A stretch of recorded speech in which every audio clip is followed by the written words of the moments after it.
स्वागत है आपका देश विदेश में। मैं हूं नसरीन। सबसे पहले आपको आज स्वतंत्रता दिन की बहुत बहुत शुभकामनाएं। सब देखेंगे अब हेडलाइंस। प्रधानमंत्री मोदी ने 75वें स्वतंत्रता दिवस पर 8वीं बार लाल किले पर झंडा फहराने के बाद देश को संबोधित किया।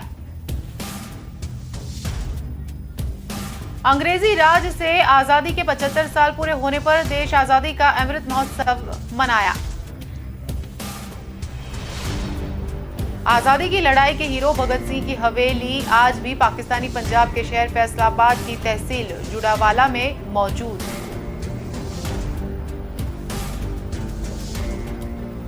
स्वतंत्रता दिन पर जम्मू कश्मीर में पहली बार बड़ा बदलाव। श्रीनगर के बीचों बीच हरिप्रभात हिल पर इस बार 100 फीट ऊंचा तिरंगा फहराया गया।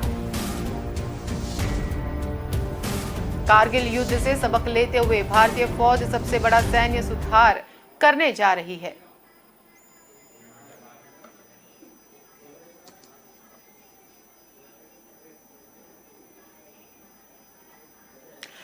तो आज देश में जोरों शोरों से 75वां देश का स्वतंत्रता दिन मनाया गया और जिसमें सभी कॉलेजेस और सभी लोगों ने हिस्सा लिया था। प्रधानमंत्री नरेंद्र मोदी 75वें स्वतंत्रता दिन पर 8वीं बार लाल किले पर झंडा फहराने के बाद देश को उन्होंने संबोधित भी किया था। मोदी ने लाल किले से कहा कि 100 लाख करोड़ से भी ज्यादा की योजना लाखों नौजवानों के लिए रोजगार के अवसर लेकर आने वाली है। साथ ही 75वें स्वतंत्रता दिन पर आपको और विश्व में भारत को प्रेम करने वाले, लोकतंत्र को प्रेम करने वाले सभी लोगों को उन्होंने बधाई भी दी। और इस अमृत महोत्सव के पावन पर्व पर देश सभी स्वतंत्र सेनानी और राष्ट्र रक्षा में खुद को आहुत करने वाले सभी लोगों को, वीर वीरांगनाओं को देश नमन कर रहा है, उन्होंने अपने संबोधन में कहा। साथ ही उन्होंने जोड़ा कि आजादी को जन आंदोलन बनाने वाले बापू हों या सब कुछ न्योछावर करने वाले नेताजी हों, भगत सिंह हो, आजाद, बिस्मिल और अशफाक उल्लाह खां, झांसी की रानी लक्ष्मीबाई या चित्तौड़ की रानी कन्नम्मा हो, देश के पहले प्रधानमंत्री नेहरू हो, सरदार पटेल हो, दिशा देने वाले अंबेडकर हो, देश हर व्यक्ति और व्यक्तित्व को याद कर रहा है और उन्होंने इसी तरह से सबको बधाई दी।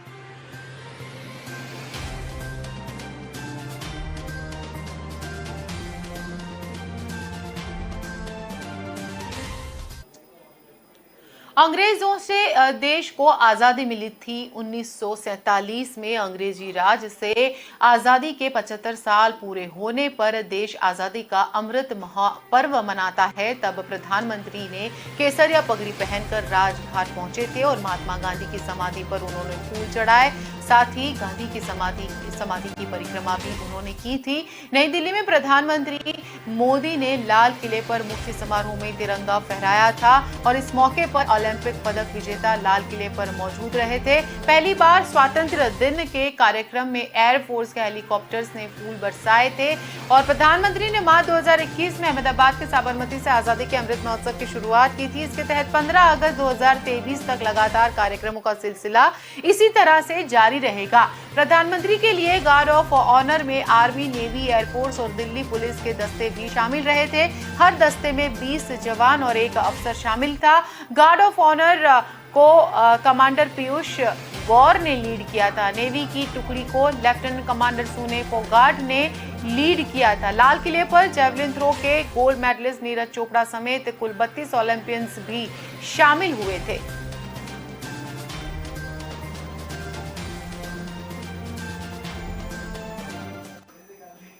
और अब हम बात करेंगे शहीद भगत सिंह की। आजादी की, भारत की आजादी की लड़ाई के हीरो शहीद भगत सिंह की हवेली आज भी पाकिस्तानी पंजाब के शहर फैसलाबाद में मौजूद है। यहाँ इस समय रास्ते पर सब कुछ वैसा का वैसा ही है। आज भी जैसा शहरों से कस्बे की तरफ जाते हुए नजर आता है। हर चंद किलोमीटर के फासले पर छोटी छोटी दुकानें हैं और ठेले वाले भी हैं और वैसा ही आपको मंजर देखने को मिलेगा। इस मंजर के बीच में छोटी बड़ी फैक्ट्रियां और कहीं कहीं निजी हाउसिंग सोसाइटीज भी बनी हुई हैं और बड़े बड़े खुशनुमा गेट बनाए हुए हैं। बोर्ड्स भी यहाँ पर उसी तरह से दिख रहा है। मकवाना बाईपास से थोड़ा आगे बढ़े तो सड़क किनारे लगे साइन बोर्ड पर जंगे आजादी के हीरो भगत सिंह की तस्वीर भी है और इससे ये पता चलता है कि हिंदुस्तान और पाकिस्तान के इस हीरो का गांव यहाँ से महज 12 किलोमीटर की दूरी पर है। गांव को जाने वाली सड़क के आगाज पर भी भगत सिंह के कारनामों से पटा बोर्ड भी इसी हस्ती की याद दिलाता है जिन्होंने बहुत ही जवा उम्र में देश के लिए शहीद हो गए थे। यहाँ आप कोई सिख या हिंदू खानदान के लोग नहीं रहते, लेकिन भगत सिंह की हवेली को राष्ट्रीय स्मारक घोषित कर एक फोटो गैलरी में तब्दील कर दिया गया है। यह हवेली बंटवारे के बाद पेशे से वकील साकिब वरक के बुजुर्गों को अलॉट हुई थी और अब इसे इस गैलरी में तब्दील कर दिया गया है।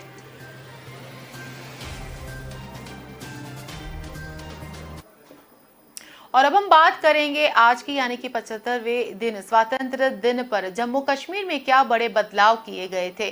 स्वतंत्रता दिन पर जम्मू कश्मीर में श्रीनगर के बीचों बीच हरि प्रभात हिल पर 100 फीट ऊंचा तिरंगा फहराया गया था। झंडे की लंबाई 36 फीट और चौड़ाई 24 फीट थी। इसके अलावा पहली बार केंद्र शासित प्रदेश की सभी बिल्डिंग्स और स्कूल्स में भी झंडा फहराया गया।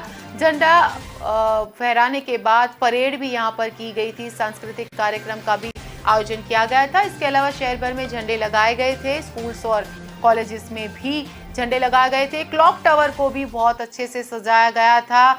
आर्टिकल 370 हटने से पहले तक सिर्फ यहां जिला मुख्यालय और कुछ चुनिंदा क्षेत्रों में ही झंडा वंदन होता था, लेकिन इस बार जम्मू कश्मीर प्रशासन ने स्वतंत्रता दिन से काफी पहले ही सभी जिलों में भव्य आयोजन करने का फैसला लिया था। मुख्य कार्यक्रम शेर कश्मीर क्रिकेट स्टेडियम में हुआ। इसकी अध्यक्षता उपराज्यपाल मनोज सिन्हा ने भी की थी। स्टेडियम पर सुरक्षा के लिए सिक्योरिटी फोर्स तैनात किए गए और एक सीनियर पुलिस अधिकारी के मुताबिक सिक्योरिटी को कई चरणों में बांटा गया था। प्रशासन ने स्कूल्स, कॉलेज और यूनिवर्सिटी स्टाफ से भी अपने यहाँ तिरंगा फहराने और कार्यक्रम आयोजित करने को कहा। यहाँ स्कूल्स में पिछले एक सप्ताह से पौधारोपण और स्वच्छता अभियान भी चलाया जा रहा था। बड़ी ही सफलता पूर्वक इस दिन को, स्वतंत्रता दिन को कश्मीर में मनाया गया।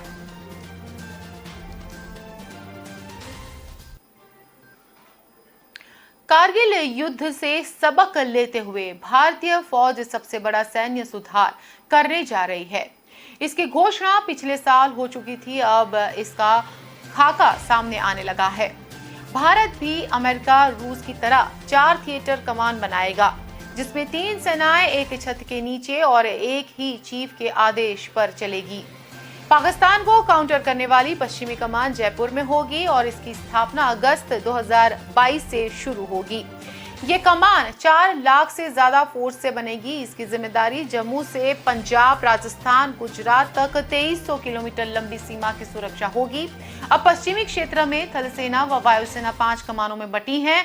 पश्चिमी कमान को अगर लें तो जनरल या एयर मार्शल स्तर का अफसर इसे लीड करेगा। देश में 19 ऑपरेशनल कमान है, 7 आर्मी, 7 एयरफोर्स और 3 नेवी की। अंडमान निकोबार में पहले से तीनों सेवाओं की सामूहिक टाई सर्विस कमान है। परमाणु हथियारों वाली कमान अलग है। पाकिस्तान को काउंटर करने के लिए थल सेना की 3 कमान चंडीगढ़, जयपुर, पुणे है। एयरफोर्स की 2 पालम और गांधीनगर में। ये 5 कमान वेस्टर्न थिएटर के अधीन होगी। तो इसी तरह से अमेरिका और रूस जैसे देशों की सेनाएं अलग महाद्वीपों में आमने सामने थी, तब सबसे पहले यूरोपियन थिएटर शब्द सामने आया था। अमेरिका ने वियतनाम युद्ध के बाद पूरी दुनिया को ही अलग अलग थिएटर में बांटा। इनमें पैसिफिक, एशियन, मिडिल ईस्ट सहित 19 थिएटर बनाए गए। इसमें तीनों सेनाएं एकीकृत रूप से युद्ध को अंजाम देती है।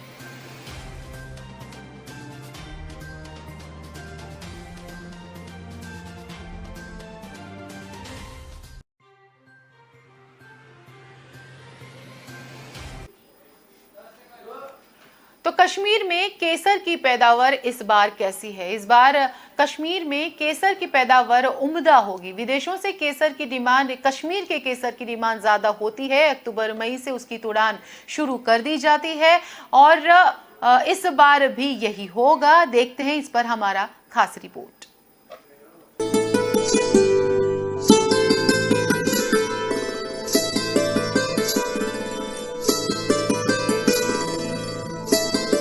कश्मीर घाटी में उगने वाले केसर की महक विदेशों में भी फैल गई है। वहां से भी इसकी मांग आनी शुरू हो गई है। इसकी तुड़ाई का काम अक्टूबर माह से शुरू होता है और नवंबर में देश के विभिन्न हिस्सों के अलावा विदेशों में भी भेजा जाता है। विदेशों से मांग का कारण जीआई टैगिंग भी है।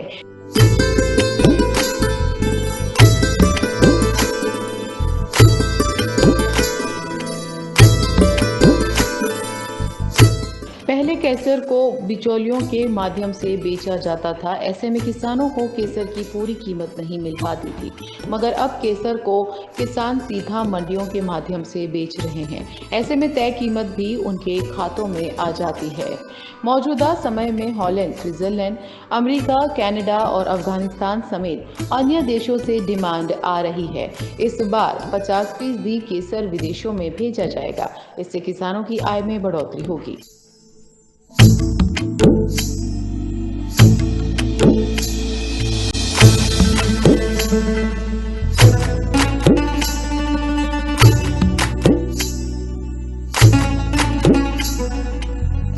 अगर हम बात करें कि कितने लोगों को रोजगार मिल रहा है, तो कश्मीर घाटी में 226 गांवों के लोग इस व्यवसाय से जुड़े हुए हैं और कमा रहे हैं। केसर का व्यापार करते ये लोग केसर को विदेश में बेचकर अच्छी आमदनी करने लगे हैं।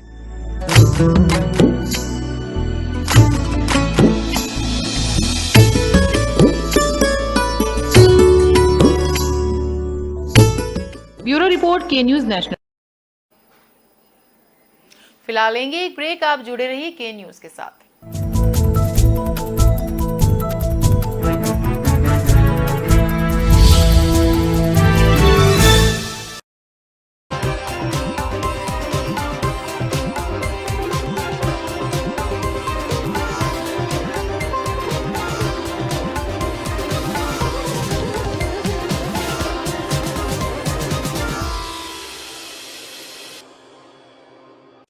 न ऐश का न द्वेष का, यह दंगल है देश का। सुलगती समस्याओं के जुलसते सवालों का होगा दंगल देश का। प्रशासन के प्रश्नों को लेकर होगा दंगल देश का। शिक्षा, स्वास्थ्य, समाज, कानून और व्यवस्था के आज क्या है हालात। सोमवार से शुक्रवार रोज रात 8 बजे जलपा क्षत्रिय के साथ दंगल देश का।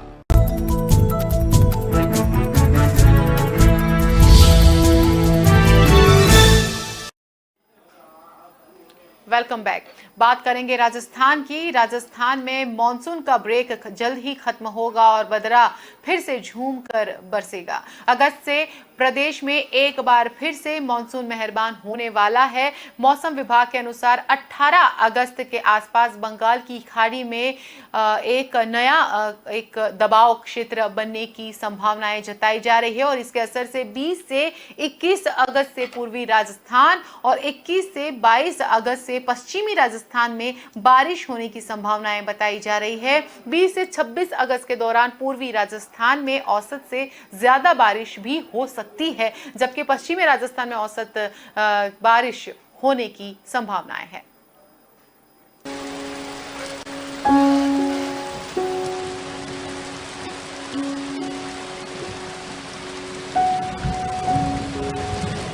राजस्थान में मानसून की गतिविधियां धीमी पड़ने के बाद दूसरे दौर की बारिश का इंतजार तेज हो गया है। अगले 6 दिन तक राजस्थान में छिटपुट बारिश की संभावना बताई जा रही है और उसके बाद भारी बारिश का दौर शुरू होगा। मौसम विभाग ने शनिवार को फिर से दोहराया है कि बंगाल की खाड़ी में 17 व 18 के बीच कम दबाव का क्षेत्र बन रहा है, जिसके चलते 20 या 21 अगस्त को राजस्थान में बारिश का सिलसिला फिर से शुरू होगा।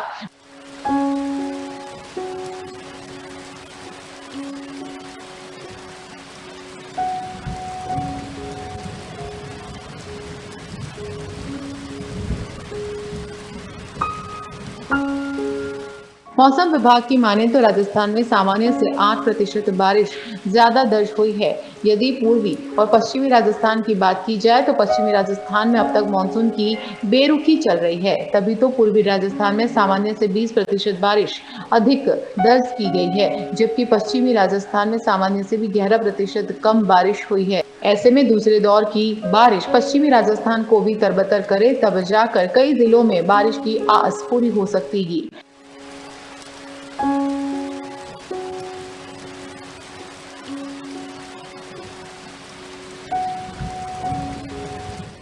ब्यूरो रिपोर्ट के न्यूज नेशनल। और अब हम बात करेंगे जम्मू कश्मीर पुलिस की। जम्मू कश्मीर पुलिस को 256 वीरता पुरस्कार और एक राष्ट्रपति पुलिस पदक तो मिला है।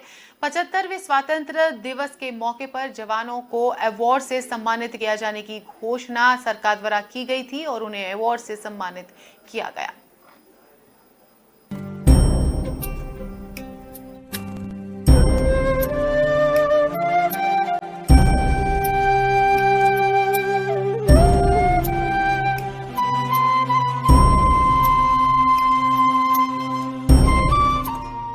मरणोपरांत एएसआई बाबूराम को अशोक चक्र, कांस्टेबल अल्ताफ हुसैन भट्ट को कीर्ति चक्र और एसपीओ शहबाज अहमद को शौर्य चक्र से सम्मानित किया जाएगा। अपने साथी सैनिक की जान बचाने और एक आतंकी का सफाया करने के लिए 18 मद्रास रेजिमेंट के कैप्टन आशुतोष कुमार को मरणोपरांत शौर्य चक्र से सम्मानित किया जाएगा। वे पिछले साल नवंबर में जम्मू कश्मीर में ऑपरेशन के दौरान अपनी यूनिट का नेतृत्व कर रहे थे।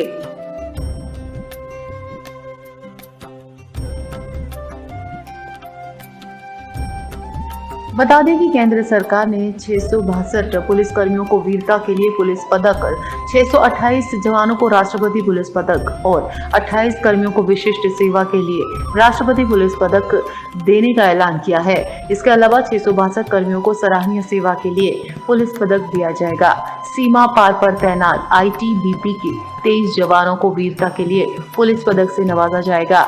इनमें से 20 को मई-जून 2020 में पूर्वी लद्दाख की झड़पों में बहादुरी के लिए सम्मानित किया गया है। ब्यूरो रिपोर्ट के न्यूज नेशनल। और अब हम बात करेंगे राजस्थान की। राजस्थान में बहुत अहम खबर राजस्थान के लिए। राजस्थान राज्य के सभी सरकारी और निजी स्कूल्स को 1 सितंबर से खोलने का निर्णय लिया गया है। स्कूल के खुलने की सूचना मिलने के साथ ही अभिभावकों और स्टूडेंट्स अब इसकी तैयारियों में जुट गए हैं। वहीं गृह विभाग की ओर से भी इस संबंध में स्टैंडर्ड ऑपरेटिंग प्रोसीजर यानी कि SOP भी जारी कर दी गई है और इस SOP में स्कूल में प्रवेश के संबंध में कोविड प्रोटोकॉल का विशेष ध्यान रखने की भी बात कही गई है और साथ ही स्टूडेंट्स के सहित शिक्षण संस्थाओं के स्टाफ और टीचर्स को भी संबंधित दिशा निर्देशों का पालन करने की सूचना दे दी गई है।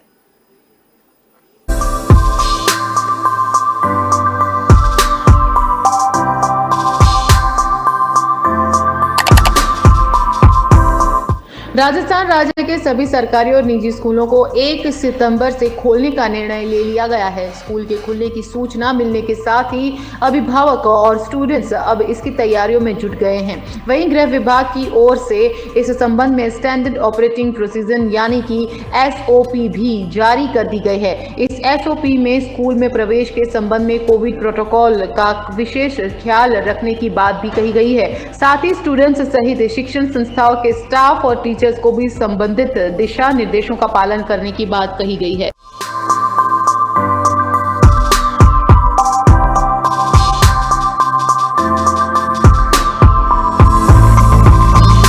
आपको बता दें कि कॉलेज, स्कूल व अन्य शिक्षण संस्थान खुलने के बाद उच्च शिक्षा प्राप्त कर रहे विद्यार्थी स्कूल जा सकेंगे। इसमें स्कूल के कक्षा 9वीं से 12वीं के बच्चे शामिल हैं। वहीं कक्षा 1 से लेकर 8 तक ऑनलाइन क्लासेस जारी रहेगी। गृह विभाग की ओर से जारी दिशा निर्देशों के अनुसार ऑनलाइन क्लासेस शुरू होने के साथ ही ऑफलाइन क्लासेस भी जारी रहेगी। स्कूल में कक्षाएं केवल 50% उपस्थिति क्षमता के साथ चल सकेंगी।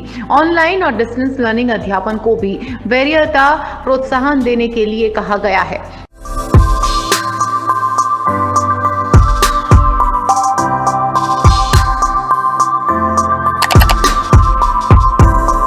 ब्यूरो रिपोर्ट के न्यूज नेशनल। अब बात करेंगे स्पोर्ट्स की। भारत और इंग्लैंड के बीच 5 मैचेस का टेस्ट सीरीज का दूसरा मुकाबला लॉर्ड्स में हो रहा है। भारत की पहली पारी 364 रन पर सिमटी थी और इसके जवाब में इंग्लिश टीम भी 391 रन पर ऑल आउट हो गई थी। इस लिहाज से इंग्लैंड ने भारत पर 27 रन की बढ़त ले ली और तीसरे दिन की आखिरी बॉल 128 ओवर पर मोहम्मद शामी ने जेम्स एंडरसन को क्लीन बोल किया था और 180 रन बनाकर नाबाद पेविलियन कप्तान लौटे थे। भारत की ओर से मोहम्मद सिराज ने 4, ईशांत शर्मा ने 3 और मोहम्मद शामी ने 2 विकेट झटके थे। रूट के अलावा 29 रन की पारी खेली गई और रूट ने 22वीं सेंचुरी लगाई, जो कि एक बहुत बड़ी बात है। 2018 में कैरिंगटन ओवल टेस्ट की दूसरी पारी में 125 रन और इस सीरीज के पहले टेस्ट में 64 और 109 रन की पारी खेली थी।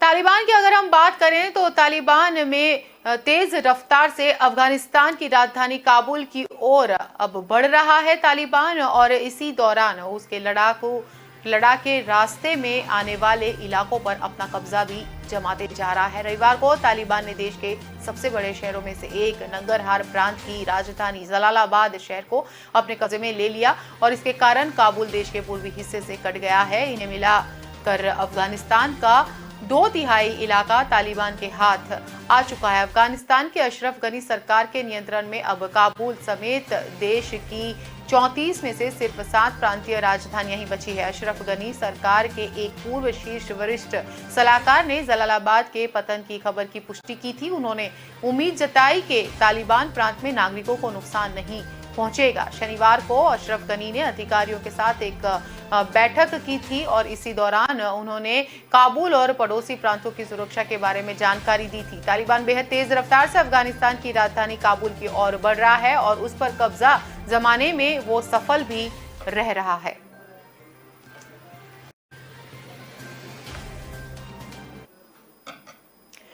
तो ये थी देश की प्रमुख खबरें, साथ ही विदेश की भी प्रमुख खबरें। आपको फिर से एक बार 75वें स्वतंत्रता दिन की ढेरों सारी शुभकामना। आप बने रहिए के न्यूज के साथ। इजाजत दीजिए, नमस्कार।